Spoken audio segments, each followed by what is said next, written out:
Hello, and welcome to Walk the Cinema podcast, where we walk the cinema so we can talk the cinema. It's the husband here, joined by my dear wife. Hello. So, what are we going to be covering today?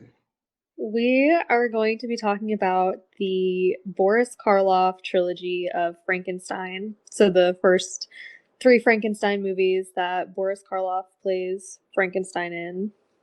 Yes. And I'm going to let you kind of facilitate this discussion because I feel like you've enjoyed this movie franchise at least longer than I have.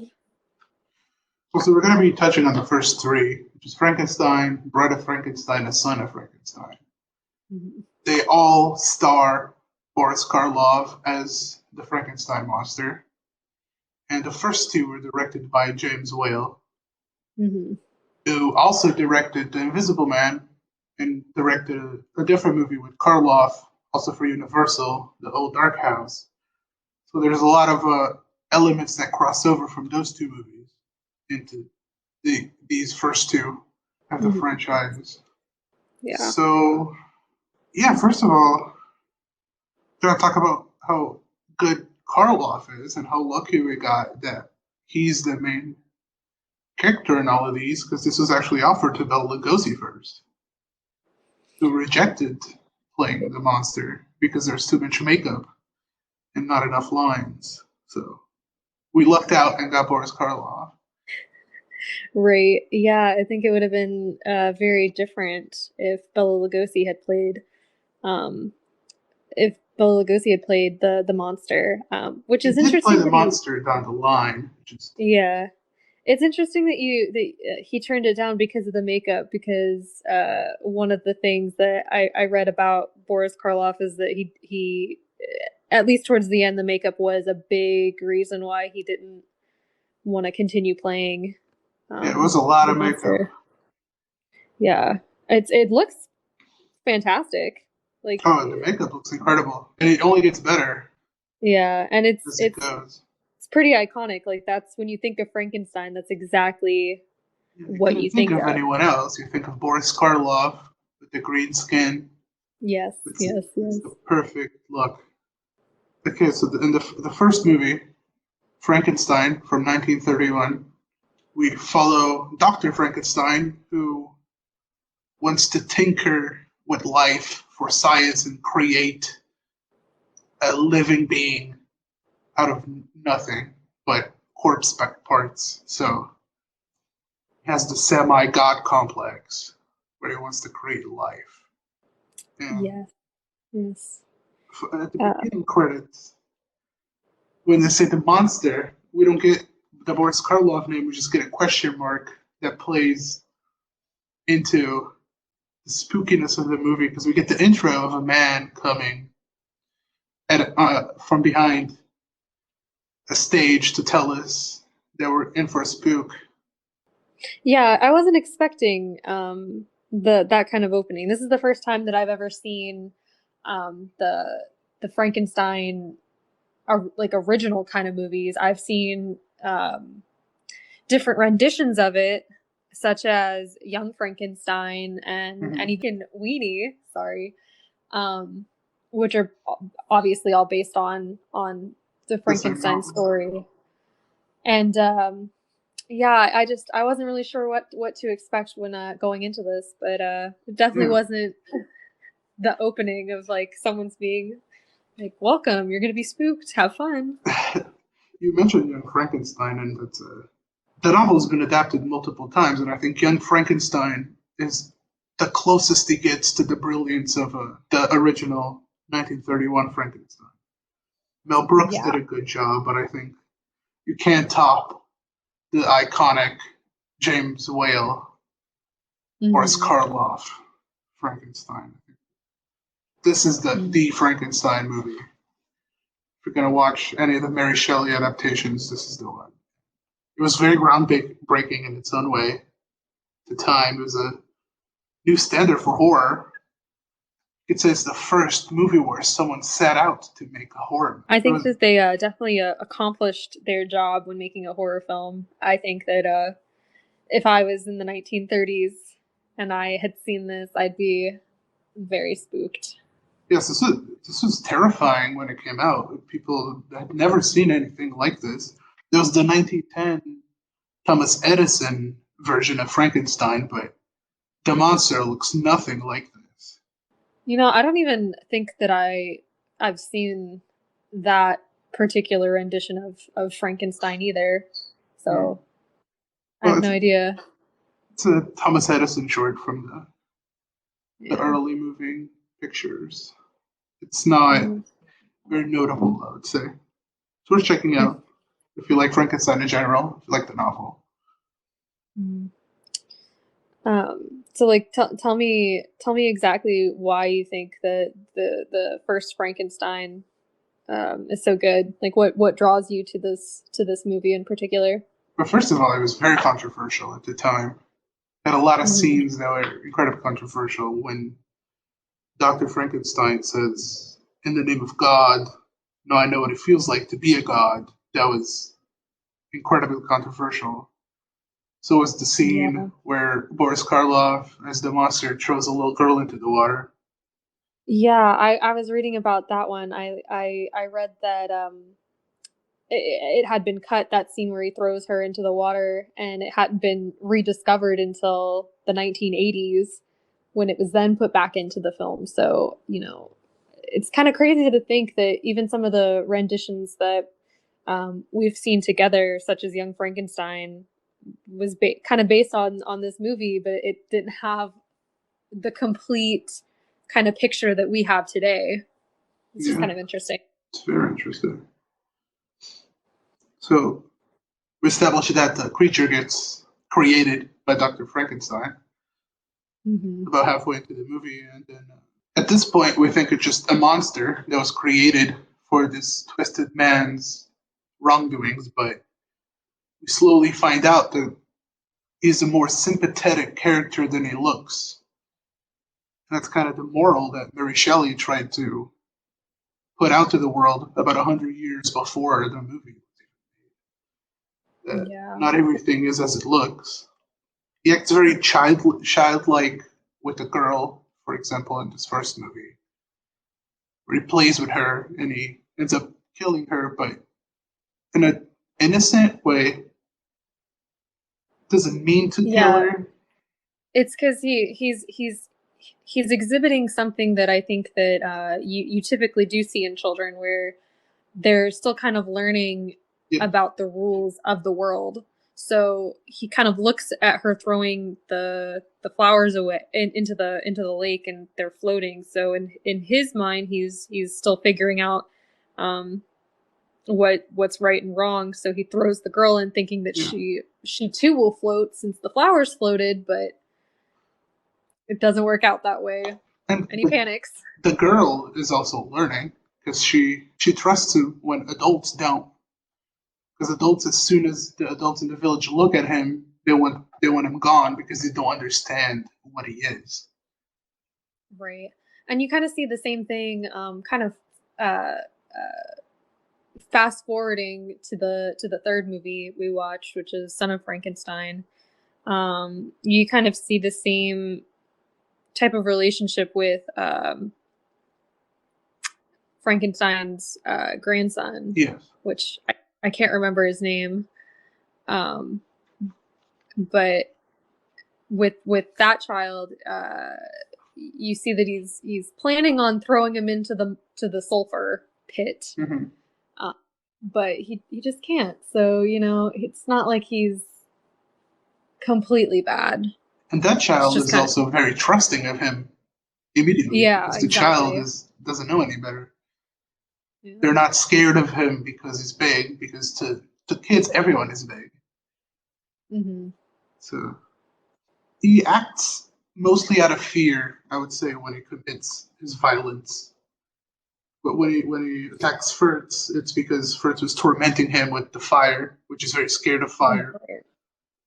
Furtz was making fun of him with the fire, so the monster gets back to him by killing him, choking him, Right. and then escaping. So he acts out of fear. It's a very sympathetic character. I agree. And then I guess moving kind of on to the second movie, how do you think that it kind of changes or improves on the character, I guess? Well, first we gotta talk about the ending of the first one where he seemingly dies in the fire after he gets chased down by a mob with torches, but we see that he's not dead in the second one because we see Mary Shelley herself explain Yes. that that's not the end of the story. So then we pick off where that one left off. And we see that Frankenstein and the monster are both still alive. Yeah, I thought, to be honest, with the beginning of the second one, Bride of Frankenstein, I thought it was kind of weird how we have the person, or like the actual persons, Mary Shelley and her husband, talking about the story, because you don't really see that kind of uh, style played out through the series. Mm-hmm. So I thought it was kind of weird how they did that. How they were like, "Oh, let's change it up," and then they didn't carry that through. I think they just needed a way to connect the first and the second movie because they're both adaptations of the book. The second one less so, it takes more liberties, but the first one didn't complete the story. So they completed it with Bride of Frankenstein. That came out 3 years later. Right. And now we see that the monster has survived, so has the doctor, and now there's a new doctor, Dr. Pretorius, which is even madder than Dr. Frankenstein. We see that he created multiple miniature creatures. They're quite amusing to me. Yeah, there is really cool to kind of see how uh, the technology back then. Like, I feel like it'd be a lot easier to do that in today's day and age, but I can't even imagine the process of making it look like there's tiny humans inside of jars. James Whale Um, loves to do this because in between Frankenstein and Bride of Frankenstein, he did Invisible Man, which is an amazing achievement in special effects. oh yeah, And, yeah, and he it introduces really part of the is. comedy of Invisible Man into the Bride of Frankenstein with the little miniature creatures that Dr. Pretorius made. And Yeah, I hadn't really thought about it like that. he also brings over the screaming lady. Oh yes, Yes, Una O'Connor. She has yes, a she. pair of lungs on her. Yeah, but honestly, I didn't think it was that bad in Bride of Frankenstein. I thought it was much worse in Invisible It was Man. very much, it was terrible. She yells so much. But James Whale likes her, apparently. Yeah. I mean, I guess she definitely has an interesting voice, an interesting look to her. So, and you do recognize Yeah, she her, looks like she you know? belongs. She's very much in the universal horror picture. Okay, so back to what this movie accomplishes. In this movie, we start to see the monster trying to verbalize its thoughts for the first time, which is not something we saw in Frankenstein or that we went on to see in Son of Frankenstein, but we'll get to that one.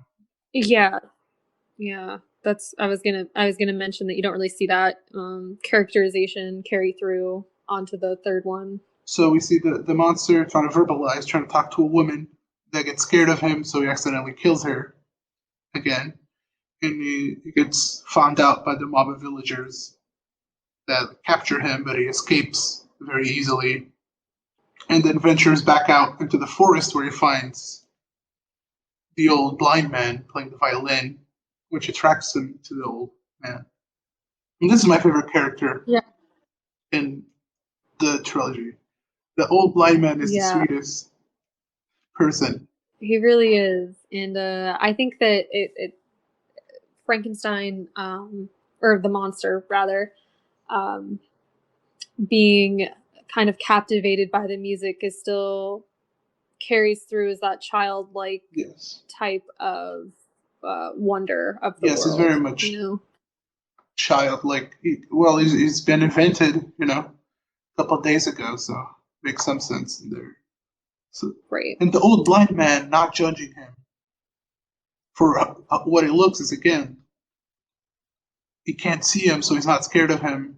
Kind of the same way the children are not scared of him because everything looks big to them, so he's not particularly different from everyone else. Right. And Right.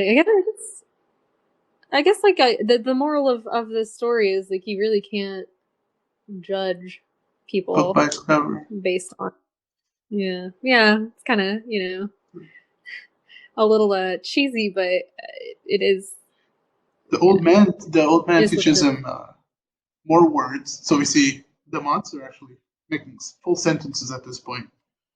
And even at one point Mm-hmm. says alone bad, friend good. So we know that he understands that he doesn't want to hurt people. He wants to be people's friends, but people are scared of him. And that gets quickly Right. ruined because the old man gets found out and he tries to protect him and says, "This is my friend," but the people that find him don't care what the old man has to say because all they see is a monster. So then Frankenstein has to move on from that setting and he stumbles upon Dr. Pretorius, who convinces him in a way to side by him by telling him that he's going to make him a friend and it's going to be a female. Hence the Bride of Right. Frankenstein. Mm-hmm. So Pretorius now has the monster, the original monster, kind of working for him. And he gets him to kidnap Dr. Frankenstein's wife. Because Dr. Pretorius is insane, but he doesn't know how Dr. Frankenstein brought the monster to life, so he needs him to cooperate with him. So he takes his wife away. And then that just pretty much brings us to the final act, which I think is incredibly suspenseful. It's the most suspenseful act in any of the films. You really don't know what's going to happen at any moment. Yeah, I agree because you're kind of confused on whether or not Frankenstein's wife Elizabeth is alive Mhm. or like if they're going to be able to be successful in recreating the events The of first. Frankenstein's creation or the monster's creation. There was also what we noticed immediately was the Dutch angles. There's a lot of Dutch angles creating Yeah, the suspense. The music yeah. got I did. heavier, and the shadows were dark. There was a lot of close-ups with shadows. They were using lights there very well. I agree. It does create a great level of suspense. All those Dutch angles, I was like, dang, we're just Dutch angle after Dutch angle. Yeah, then Frankenstein kills someone, and that brings us back down to where the two doctors are together and they reveal the wife. And it's the same actress that plays Mary Shelley at the beginning. Now she's a monster that they created, and you Mm-hmm. don't know what to expect. And they unwrap her, and this iconic look comes out with the crazy hair. Yeah, it's very iconic. And it's you kind of think that they're going to I guess gravitate towards each other, but then she looks at Frankenstein's monster and Yeah, screams she's because very she's scared by scared. him. And I think I that felt for him there. yeah, it's kind of demoralizing Again, the because monster you never have wins. yeah, exactly, and he sees she's just like him essentially. You know, she's a Yeah, creation that Dr. Frankenstein created in his laboratory, and yet it's like the one person in the world that should know how he feels or should relate to him is still scared of him. So I think that that's why he yeah, decides that he's going to kill it. uh blow up. Yeah, he's gonna blow So up the yeah, it lab. ends with him killing everyone except for Dr. Frankenstein that escapes with his wife Elizabeth. Yeah, do you know why he let Dr. Frankenstein Well, live? Dr. Frankenstein escaped, from what I can recollect. I think. Well, no, because he says he specifically says the monster specifically says you go, you live, something like that. Like he tells Dr. Frankenstein to essentially get out. So I like wonder. Well, the monster is sympathetic, and he doesn't want to hurt people for no reason. And Dr. Frankenstein at this point is not acting because he wants to. He's only acting because Dr. Pretorius has his wife. So maybe the monster feels sorry for him because he can't get his wife. Maybe. Yeah, this is definitely the best Universal sequel by far. It could even rival the first one. A lot of people think it's better than the first one. I thought that this one was more interesting visually to look at, in my opinion. But I don't know if I necessarily think it's better than the first one.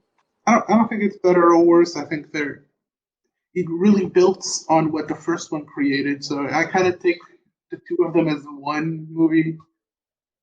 I can't have one without the other. So I'm happy I get to have both. Kind of like the Kill Bills. In a way. In a way, it's kind of like the Kill Bills. So we move to the third one, the last one that stars Karloff, but this time we do not have James Whale, unfortunately. Mm-hmm. We get a new director and a new doctor, too. Now the doctor is the son of Dr. Frankenstein. Yes, now we're with Wolf Frankenstein and his wife and child. Yes, Wolf Frankenstein returns to his father castle. And on the way there, they made a joke that I thought was rather funny, that people call the monster Frankenstein. And so he's there to resolve that, because the monster is not Frankenstein. The Frankenstein is his family. It shows that that kind of stuff runs deep. Like, people are not easy to forget, you know? They'll hold grudges. Yeah, so when he gets to the town, no one is accepting of him. They don't really want him there because of his father's legacy. So no one wants to work for him except the inspector, who's more scared for the Wolf Frankenstein family than he is for the town, because he suspects that the monster might still be in the house. And we get recollections of the past events through the inspector. He has the wooden arm because the monster broke his arm when he was younger. Yeah, it's kind of interesting to see. I remember immediately thinking, because I've already seen Young Frankenstein, and Young Frankenstein has the inspector character, and I had no idea that this inspector character actually existed. I didn't either, actually. In the I Universal. hadn't seen Son of Frankenstein yet. So it was kind of interesting to see. It was like, oh, this is where they get their inspiration. You'll see that Igor is there, the hunchback assistant, and it's played by Bela Lugosi, of all people, who rejected being Frankenstein. Now he's in the third Frankenstein movie as Igor, and it tells him the story of why he's still alive. They try to hang him, but they couldn't kill him. So they just locked him down in the castle and pretended he was dead. And pretty much Igor is now the driving evil of this movie. Yeah, because it's more of a revenge story on Igor's part, because he's trying to kill all the people that convicted him. 8 men convicted him, and he wants them all dead. Some of them are already dead. And he laughs at that they try to kill him, and they're the ones that they're dead. Right. And the son is driven to help Igor, not because of science or wanting to experiment like his dad, but more so to clean his family's name.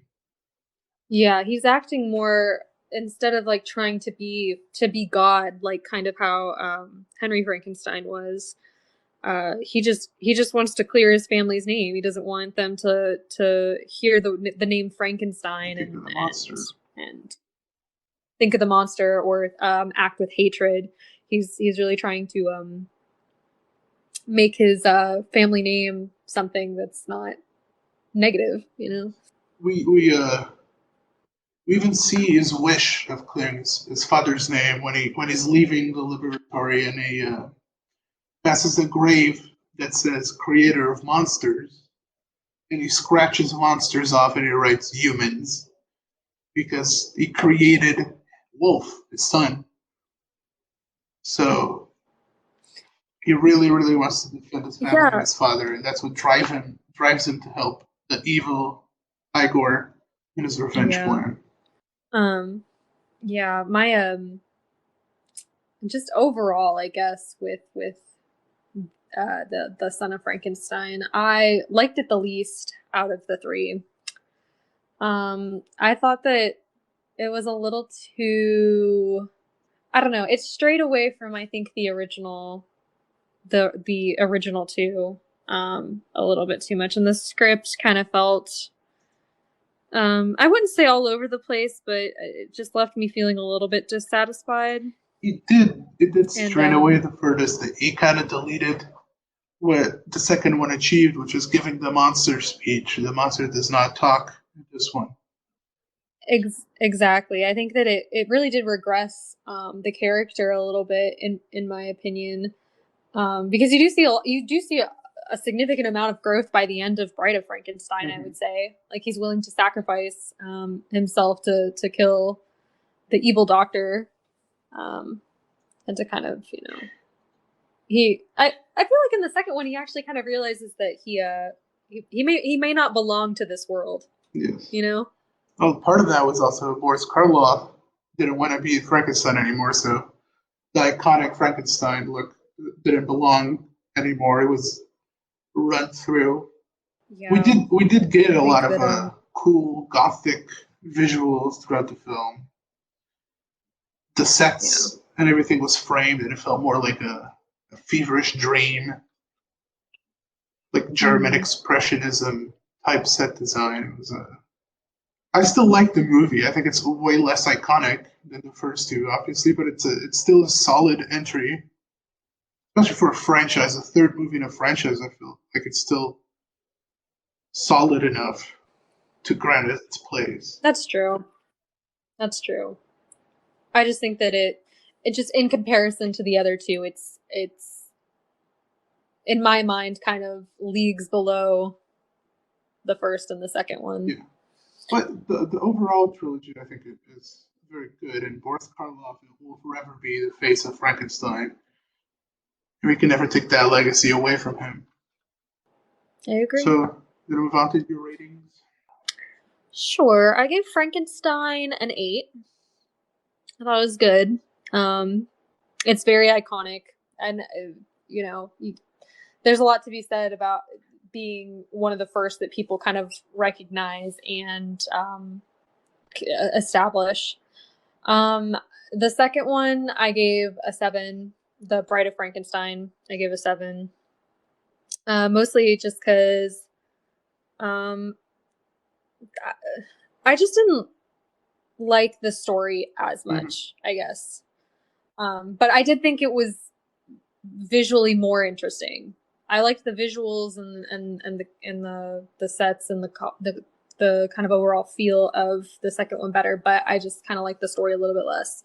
And then for Son of Frankenstein, I gave a 6. I thought it was just kind of average. I don't think I would go back and watch that one. I think I'd watch the Frankenstein and Bride of Frankenstein, but I don't think I would continue on to Son of Frankenstein. Right. I gave the first two a 9 because I think they're staples in American cinema. They're classics. As soon as they came out, they were classics, and I think they still hold up incredibly well. And the second one, I gave an 8. It is weaker, but I still like it a lot. I like that they went with Igor as the main villain for the story, and I feel like it still respects the legacy to some extent. Even though it's the first one that's not based on the book, I still think they managed to get a lot out of Karloff's last performance as Frankenstein's monster. That's gonna wrap it up then. For this episode, yep. We do have an announcement. Starting this Thursday, we will be posting a new episode, and then we're going to be continuing on for the next couple weeks with posting 2 episodes, one on Monday, one on Thursday. for our Oscar Yes, we'll be highlights. covering every single movie nominated for Best Picture at this year's Oscars. So be on the lookout for that, and we'll see you next episode. Don't forget to follow and subscribe and leave a comment saying what you thought of our episode and what you want to see next. We also have a list on Letterboxd if you want us to talk about something else after the Oscar highlights. See you next time.